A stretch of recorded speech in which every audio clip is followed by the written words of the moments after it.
Now, the Independent Communications Authority of South Africa, Icasa, has announced a new set of regulations to govern the rules on mobile data expiry and out-of-bundle billing earlier this week. And to talk to us about that a little bit more is the Icasa Councillor, Mokhele. Thank you very much for joining us and welcome to the program. Thank you, Peter. Thank you for having me on the show. All right, so some relief for us as consumers. I mean, I certainly enjoy the idea that my data is not going to disappear. But let's talk about the big one. Hashtag Data Must Fall has been a campaign that's been running for a long time, and you didn't announce that data costs are going to decrease. Why not? You know, I think maybe we need to put the regulations into perspective. It's just one of the many programs that we are undertaking around the cost to communicate. It's a first phase, if you will, to deal with data costs. There's a process running parallel to determine markets and then also to regulate pricing.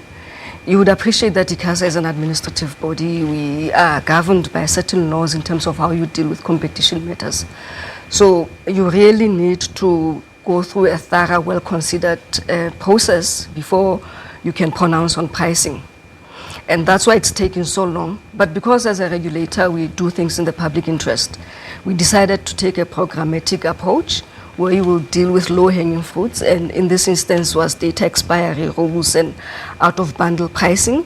So the next phase then will deal in detail with pricing issues, and you must also bear in mind that we have to have a sustainable and long-term solution in place.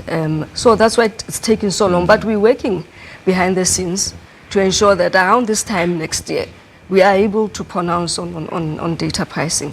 All right, so let's talk about data pricing. You know, as consumers, we believe everything is expensive and everything costs a lot. Is that a fair assessment when we start comparing with the rest of the world? Is South African data costs, are they high?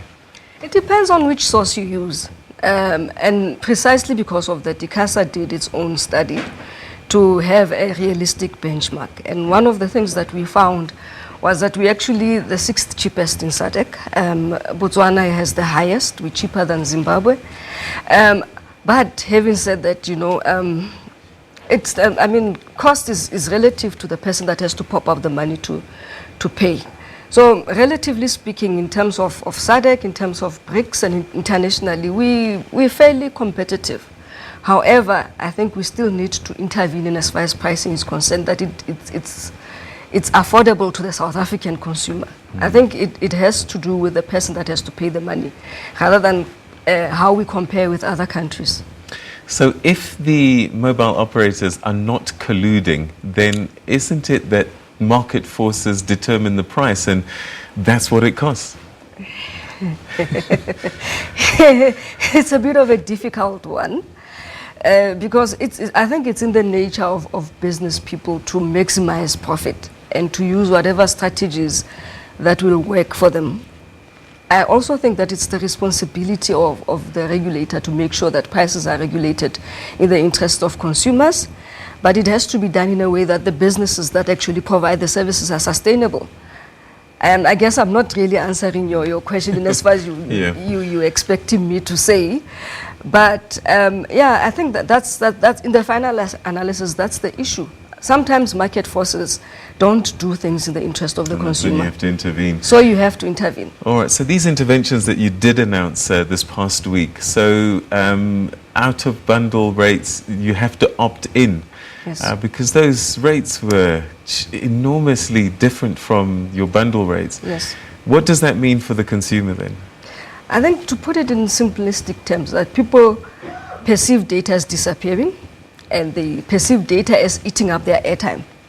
So in the final analysis, that's what's not going to happen anymore. Because then, firstly, providers are required to give notifications. So as your data depletes, you become aware of it. And then secondly, before you can be defaulted to out-of-bundle rates, which then eats into your airtime, you would then have to give your consent. You either give consent to be cut off and then you recharge again, or consent to be charged out of bundle rates. But I think the biggest win of them all is the fact that data won't expire, which means that if you are an active user of your SIM, you're able to roll over data, and you can also share your data with other users on the same network. Will it never expire, or are there limits to this? Because, you know, I might go away for a year, Okay. and do I come back and find my data waiting for me, or what happens? I think, look, there are a number of factors that will determine whether or not it expires, but the way that the regulation is crafted is such that it doesn't expire. But I think the onus then becomes on the user to remain active in the network and to roll over the data. All right, okay, Yeah. final question. How long do you think this data cost study is going to take? When might we get an announcement from Icasa? I'm anticipating next year around this time, and I'm doing so taking into account the nature of the processes of Icasa. We are a public body, so we have to consult in everything. So far, what we've done is that we've consulted on what constitutes markets that we should regulate. We're expecting to get feedback from stakeholders in May. In June, we should be able to pronounce on the markets. After the markets have been pronounced on, then we start the process of an inquiry. So the research and the background work has already been done. All right. What needs to then kick in will be a public consultative process, which can be lengthy depending on the strategies that you use. Right. I think it's important as Icasa to be as transparent as possible. So chances are there will be a document that goes out for public input, and as per law, you need at least 45 days for people to respond. You need to then have public hearings and the like. So, okay, yeah. so bottom line, we've got at least a year. Yeah. All right, we've run out of time, but a little bit later on, we're going to have a discussion about community radio, and more than 100 of the 200 plus stations are not able to pay their fees to Centec.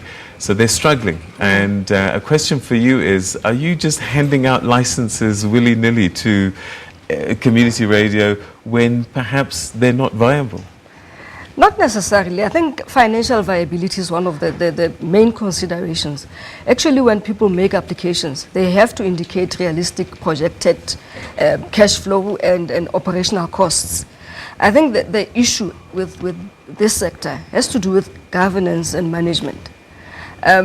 It's actually quite broader than affordability of signal distribution costs. The fact that people aren't able to afford signal distribution costs indicate that there's probably problems in the management and the financial management of the sector. But the long and short of it, financial viability is one of our main considerations when we decide to grant a license. Having said that, I think there is still room for us to make our selection process more robust. And the new framework that we have published the draft framework that we published last week, actually goes to the heart of that. We're trying to make the filters a bit more tighter. Okay, but then Nana, thank you very much. Always a pleasure to talk to you. And I hope that the next time we talk, you give us more good news about data usage and so on and so forth. But thanks so much for coming in on a Sunday morning. Thank you for your time. Okay, then. Thank you. All right, okay, we're going to take a quick break. When we come back, we'll introduce to you someone who won an order, special order, Ikamanga, from President Ramaphosa yesterday, and find out why she was recognized in this way.